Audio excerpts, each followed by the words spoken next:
হুঁশিয়ারি দিচ্ছি, আজকে সন্ধ্যার মধ্যে দিনের আলো থাকতে থাকতে এই বিধিবিধান পরিবর্তন করেন।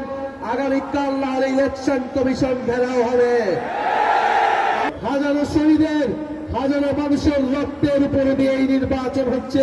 আমরা আজকে কিছুক্ষণ আগে একটা তথ্য জানতে পারলাম, ইলেকশন কমিশন একটা বিজ্ঞপ্তি দিয়ে বলেছে ভোট কেন্দ্রের 400 গজের আওতায় নাকি মোবাইল নিয়ে ঢুকতে পারবে না।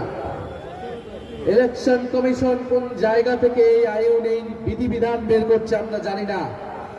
কার প্ল্যান, কার পরিকল্পনা মোতাবেক ইলেকশন কমিশন কাজ করছে না জনগণের সামনে স্পষ্ট হচ্ছে।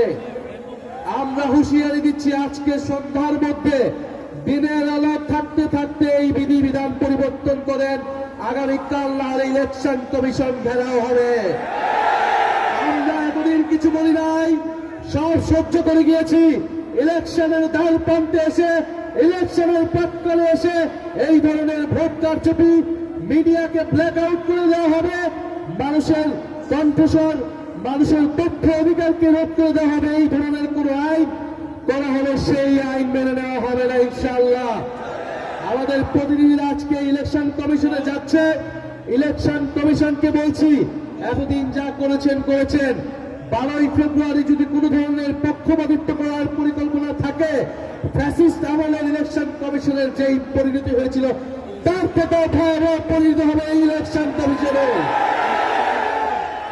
আমরা প্রশাসনের ভাইদেরকে বলছি, পুলিশ সেনাবাহিনী ভাইদেরকে বলছি, আপনাদেরকে বলছি, আপনারা আমাদের ভাই, আপনারা এই দেশের মেধাবী সন্তান, আপনাদের উপর দেশের আমানত, গুরু দায়িত্ব আপনারা পালন করবেন। আগামী 12ই ফেব্রুয়ারি আমরা সামনের দিকে আগাতে চাই, ফ্যাসিস্ট আমল থেকে আমরা সামনের দিকে আগাতে চাই। আমরা আশা করব আপনারা দেশের গুরুত্বপূর্ণ এই দায়িত্ব নিরপেক্ষভাবে পালন করবেন, বাংলাদেশের জনগণের অধিকার রক্ষা করবেন, গণতন্ত্রকে নিশ্চিত করবেন।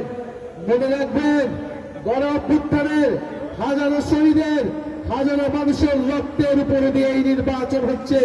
এর সাথে বিশ্বাসঘাতকতা করলে বাংলাদেশের মানুষ আপনাদের কোনোদিন ক্ষমা করবে না, করবে না, করবে না।